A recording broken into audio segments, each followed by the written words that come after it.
Alright. How's it going?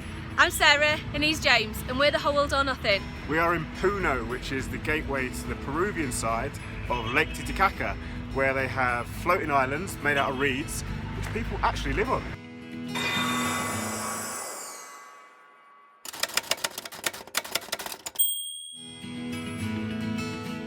And that's where we're heading first, to visit one of the Uros Islands to meet the community who live there and learn about their traditions and way of life. The Uros people have been living on Lake Titicaca for hundreds of years, but were originally forced to move from the land to the water when the Incas took over this part of South America. There are close to 100 floating islands, but you can't just hop on a boat and visit any of them. The leader said just welcome to this island. The family very happy for your visit.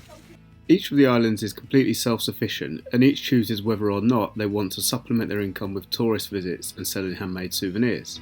If they do opt in, the tour boats will then visit on a rotation system. The floating island that we visited had a community of 22 people made up of 5 families living on it.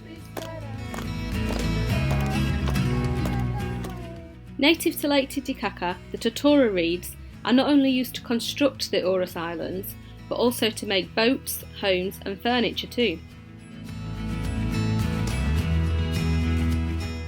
And they're also a food source. Here our guide is talking about how the hearts of the reeds have a good nutritional value. So that's why the children eat every day and they conserve their teeth white color, good for children. When you have fever in your stomach, you eat this one, no fever. Headache, excellent, chuyu, is the fruit of the Uros. Our guide, together with the community leader, did a demonstration for us to show exactly how the man-made floating islands are constructed and maintained. First of all, blocks of roots are taken from the rivers that feed into Lake Titicaca. These are cut up so they're more manageable to transport, and then they're fastened back together with rope and pegs. But because the roots are still living, the blocks just naturally knit back together over time. The reeds are cut and layered on top of each other to form the floor of the island. And in order to compact them, new islands will invite neighbouring communities over for parties and to play sports. Then over time, as the reeds decompose from the bottom upwards, more reeds needed to be added every few weeks. And then, as the islands are literally floating, anchors are used to keep them in one place. We were also invited to take a look inside one of the family's homes. The Uros people eat a simple diet of fish and birds found on the lake, such as wild ducks, and trade the fish and meat on the mainland in Puno for potatoes, quinoa and vegetables.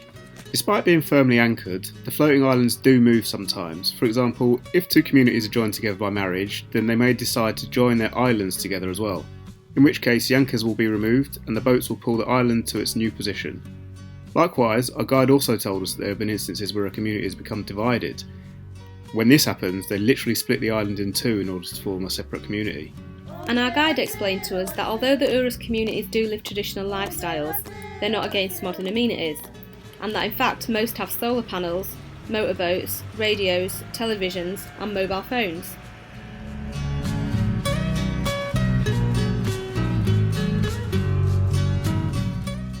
By the way, Titicaca Lake is bloody massive. It's got an area of 8,372 square kilometres, making it the largest lake in the whole of South America. And it doesn't just belong to Peru, it actually straddles the border between Peru and Bolivia. At a whopping 3,810 metres above sea level, it's also the highest navigable lake in the entire world. And it's seriously deep in parts too, 281 metres to be exact, which means it gets seriously choppy in parts with some pretty large waves, and it's why the Uros Islands are closer to the shore.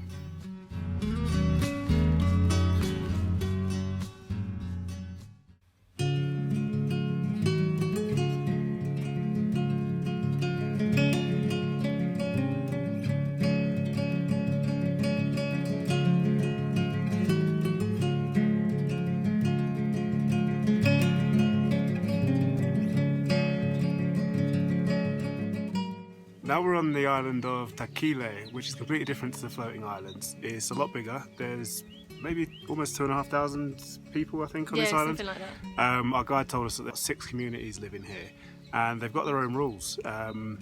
They wear completely different dress from the floating islands as well. Yeah, so there's a different hat that the men wear to signify whether they're married or unmarried, and the women also wear different coloured jumpers to signify whether they're unmarried or married as well.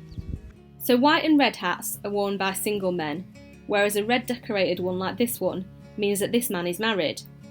And for example, the woman on the left wearing the red jumper is married, but the woman on the right wearing the yellow jumper is unmarried. Interestingly, the culture is for new couples to first live together and have kids, then get married. Oh, and you can tell who the community leaders are because they wear these black round hats. And the main jobs that people have here are either farming or fishing, but they do supplement their income a little bit with tourism these days. There's also absolutely no roads on this island, no motorbikes, no cars, absolutely nothing. No, nothing. But it's at altitude and it's pretty high. The hill's pretty steep, isn't it? Yeah, there's 7 ports, but the guys have to carry everything up from the ports themselves. Like, So- they're their own porters. Yeah, they have 20 kilogram or 40 kilogram bags that they just hike up on their backs. It's pretty impressive. Yeah, but their life expectancy is, what did you say, 70? 78, yeah. 78, so yeah. It's a good life. Part of our tour included a Taquileños family hosting us for lunch. We had a quinoa soup followed by trout from Lake Titicaca and then a herbal tea called Muña. It was all delicious. The knitted hats with ear flaps that the men wear are called chullos. The one on the right is the one that single men wear. Curiously, the knitting is the responsibility of the men and the weaving that of the women. Due to the textile art, Taquile Island is also a UNESCO site. And here our guide is explaining about the calendar waistbands, which are wide woven belts with depictions of annual agricultural rituals and cycles. Women make them as wedding gifts for their husbands, and as part of the process cut their hair and weave it into the textile.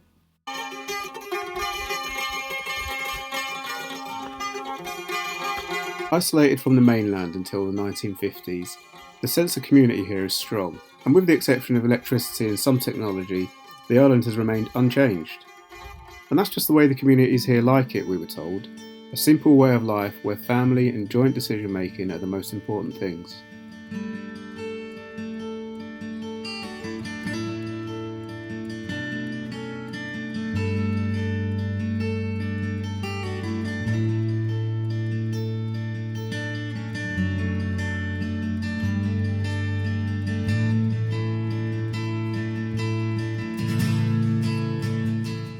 Back on the mainland, we checked out the pretty city of Puno some more before heading off to our next destination in Peru, Arequipa.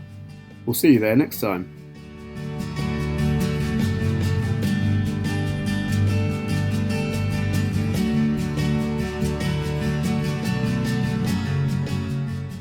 Guys, thanks for watching. We absolutely love this part of South America. As usual, there's a blog post in the comments with lots more details.